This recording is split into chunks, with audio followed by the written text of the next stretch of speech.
Okay guys, so let's find out the square root of this number. Let me illustrate you by this number. So 6724. Now 6724 lies between 6400 and 8100.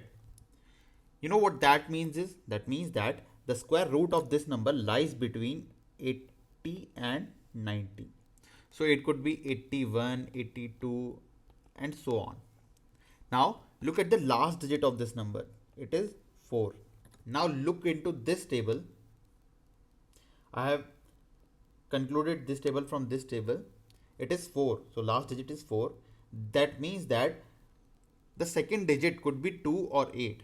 That means that the probability could be 82 or 88. Now, how do we know that which is the square root, which number to select? So we can see that 6724 is more close to 6400. That means it is a smaller number, square of a smaller number. So we will choose 82.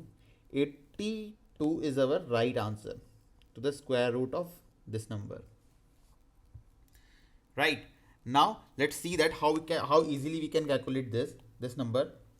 So it lies between 3600 and 4000. That means it could be between 60 and 70. Now the last digit is 9. So it could be 63 or 67. Now 4400 is more close to 4900. Right. That means that the answer is 67. And this is our right answer. Cool. Please subscribe.